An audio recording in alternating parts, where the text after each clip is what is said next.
hires, but kudos to him. He's had a great career. It's been fun to watch. I don't necessarily know him all that well personally, but have seen his work and seen what he's done not only for his program, but also in the state of Iowa. So kudos to him. A couple things about us, we are special teams wise. This year, we just finished week 10 of the season. And there's been some really good things and some things that not so good, some inconsistencies, some things that we're continuing to work on. Again, some highs, some lows, some things that we need to continue to teach upon. But overall, happy with the guys. The guys are working hard, trying hard. It isn't a lack of effort or anything like that. It's more just consistency, and those are things we're focused on improving on. That being said, any questions you guys have, happy to answer. Start with John, front row. John Stuckey, like you said. John. So first of all, I think you go, was it 8 years of giving up a punt return touchdown, and now you've given up 2. Kind of, what do you attribute those to, and kind of what gives you optimism that can stay at 2 and not be any more than that? Yeah, definitely. First off, history would suggest that less than or not going more than 2. That's one thing.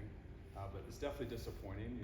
Discouraging at some points. And I've got a lot of pride. I've been around this program a long time. I wasn't quite sure when it had happened or when the last time was, but I knew it had been a long time since I'd seen it.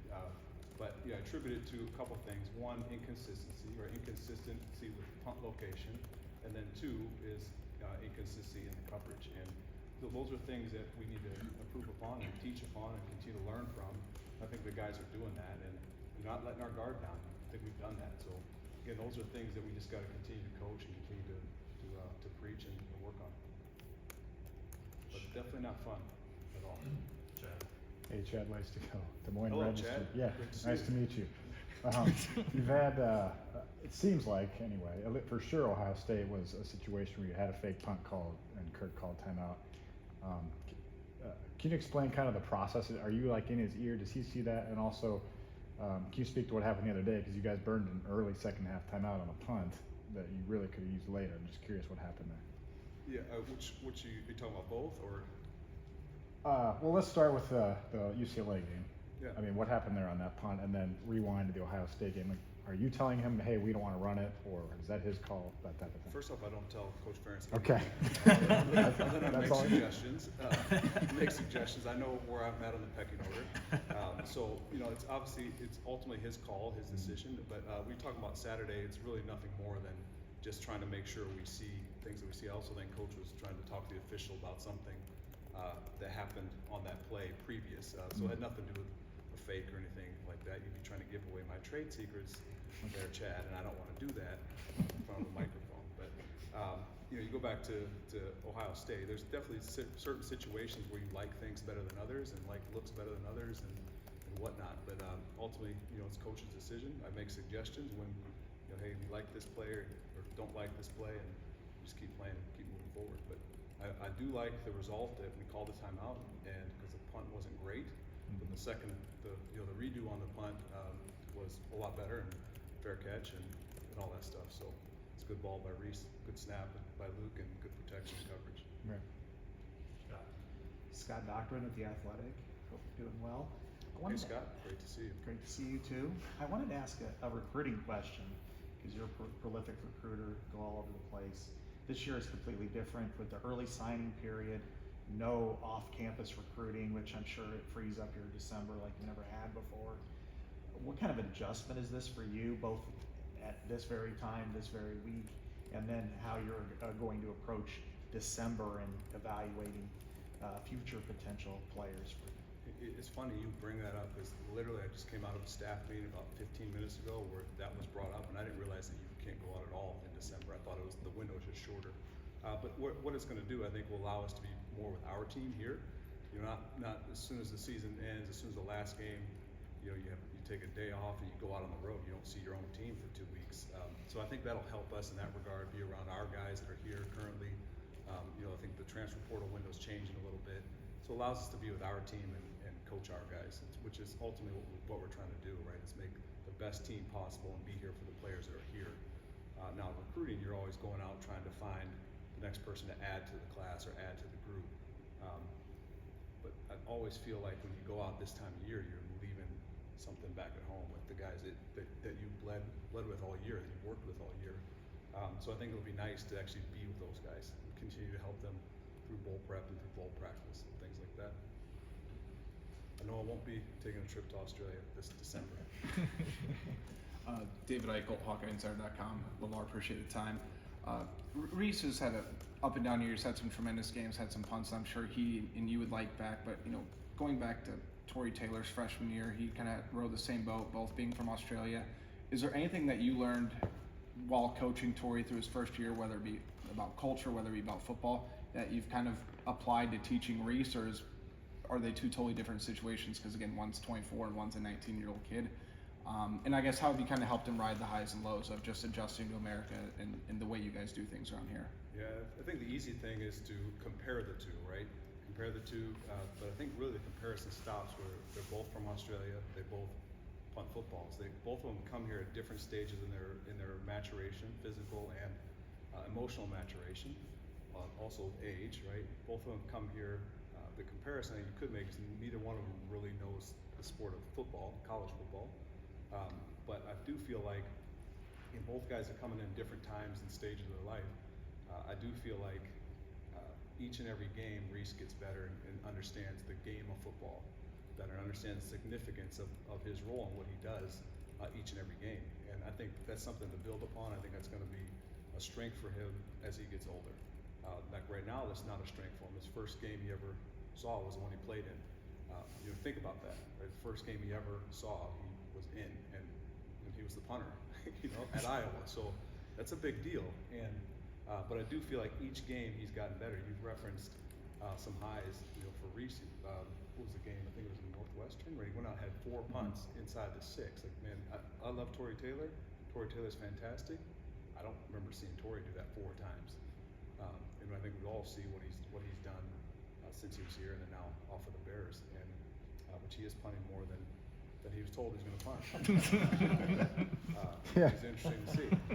However, back on task, I think the sky's the limit for Reese. I think he's a young guy figuring it out. I think each and every game he gets better. Each and every day he gets better. Just need to focus on consistency. Hey Lamar, LA Club Hawkeye Beacon. Mentioning consistency a few times with Reese and talking about the highs and the lows and stuff like that, like David just mentioned. I guess how do you curb that and make it a little bit more consistent, or is that just something that grows with maturity and reps and just kind of something you have to be patient with? Yeah, I think a little bit of both. You do have to have patience, right? You do have to have growth and maturity. You also have to have consistency in your fundamentals. And the sport of football, regardless of position, it really comes down to fundamentals. You've probably heard that 1,000 times here. It sounds cliche, but it's not. It's the truth. And you look at any great punter, any great specialist in the pro level right now, which we do often, right? We'll study guys, we'll watch them, we'll see, what do you see? Like, oh, he's got a great leg. Oh, this is a great kick. Well, how did that happen? You look at the consistency of the fundamentals. Like, okay, his footwork is correct. His hands are correct. Right? How he drops the ball is consistent over time. And if you do that enough times, you'll like the results. I think Reese is seeing that right now. And not only Reese, but all the guys in our room are seeing that right now, where the consistency of the fundamentals either pays off or there's detriment to it. And so that's what we're focused on right now. He's been featured quite a few times. Not to ask you a third straight question about Reese, but through 8 games, Tory Taylor, as a freshman, will earn all Big Ten first team honors from coaches and media. Through 8 games, Reese had better stats than Tory in that season. What's the growth trajectory for a guy like Reese who's already having that level of success, and how do you make sure a guy doesn't get high on their own supply? Yeah, is that wow? Did not expect that. But is that an actual stat? Yeah, I didn't know that. Through 8 games, he was. Through 8 games. I don't know what it's at now. Yeah, I don't know either. I think for Reese, he's a grinder. The kid's a workhorse. He's gonna keep going. And I'd be shocked, and frankly, I'd be disappointed if he didn't continue to work hard. I think there's a lot more that he can improve on, a lot more he can work on. But I think he just continues. If we just continue to keep him humble and continue to keep him working, I think you go back to the last game at UCLA, he'd be the first to tell you that it wasn't his best game. And one of the goals we set out each game, or each week, is to play our best football. Right? Knowing that last week was last week, doesn't matter. The next game, we don't even know if you're playing the next game. We're focused on right now So how can we play our best football? And, I didn't coach my best. I think we've got players that say they didn't play their best at UCLA. So, the focus is the next opportunity. So can we play our best against Maryland? That's what the focus is going to be. Before that, tomorrow is our next practice, right? The next practice falling UCLA. So I'm expecting guys that are hungry, guys that want to go out and try to be better. That's what we're focused on is improvement. And can we be better than we were yesterday? And then you stack enough of those on top of each other, then at the end of the year you like the result, or you don't. And so that's what we're trying to do. Tom Kinkert, Hawkeye Report. Tom, great to meet you. Hey, good to see you too. Kickoff question for you. The NFL has changed how they handle kickoffs and how they do kickoffs, cover them. Would you like to see that adopted to the college game? Frankly, I don't know enough about it. I went into the whole thing thinking that, that's just going to come to college next year. And now I watch NFL games and I'm like, it looks just like it did before, except, people are kicking touchbacks. Where I was told they weren't going to be kicking touchbacks, they're going to be tackling guys inside the 20. Okay, your kicker's going to have to be an athlete. I'm not seeing any of that. So, what happens next year or the next 2 years, I'm not sure. I don't know enough about it and spoken to enough guys to see whether they like it or not. I know I've watched it with a couple OTAs that I went to and thought I was curious about it, but I don't know how it will translate to college. I think the college game right now is good. The kickoffs are good. I think that's one thing Drew Stevens has really improved on is his kickoff, his accuracy, his location, but then also the kick return game I think in college football is exciting. So you guys get to see it whenever Caden touches the ball. I think everyone's on the edge of their seat. So to me it's exciting. I don't know why you would change that as long as people are healthy and everyone's happy with what they see. Tyler Cashman with the Des Moines Register. Tyler, great to meet you. Great to meet you too.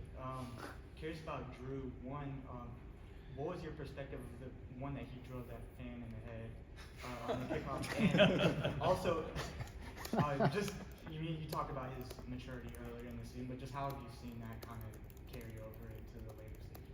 I just didn't know. Is Joe from Des Moines okay? He's from Des Moines, right? I think so. Joe from Yeah, Des Moines. so, yeah. Man, he got blasted right in the face. And so all the stuff you see on social media and all those clips, like they tell the story. You need to see the coaching tape because it is clear. You can see him doing this, tracking the ball, and also blasting right in the face, like right between his hands. But my initial reaction was, is he okay? Because I've seen guys get hit in the face before, but not at that velocity, not a civilian, if you will, who's not prepared for it.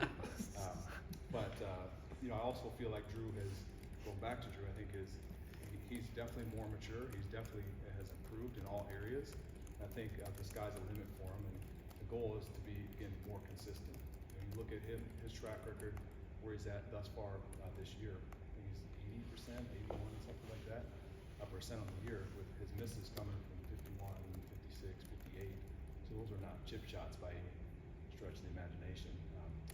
However, I think Drew is a potential weapon for us, and I think he just quietly continues to work and improve. And I think he's helped by a really good battery with a good snap from Luke and good hold from Ty and great protection from the offensive line and tight end. So I think the sky's the limit for him. We just keep pushing and see when they need us. Last question, John. John Stuckey, the Gazette again, in case you're out. Good to see you. Good to see you too. So Jaden Harrell gets an extended look on defense last week. Obviously, you've seen a lot of him. I think he's third on the team in special team snaps. What's kind of really stood out to you from his time working with your units? Yeah, I think Jaden's a young guy that continues to develop every play he gets and every game he gets to play in. And I think there's a lot of good football out there for him. It was never easy to go in a backup role and all of a sudden you're thrust into starting linebacker at Iowa. And I played linebacker at Iowa, so I know kind of coached linebacker at Iowa, so I know how the defense works. And one, that position is very critical to the defense. But then also you go from hey, I'm playing 4 phases to now I'm playing 4 phases and I'm starting backer. That's a lot on a guy. Happened to me as a pro. Got thrust in a couple games. It's not easy to do it all. So kudos to him, and I think he'll learn and continue to improve and continue to grow. And the sky's the limit for that kid. Okay, thank you, Coach. That's Coach it. Parker. Thanks, Laura.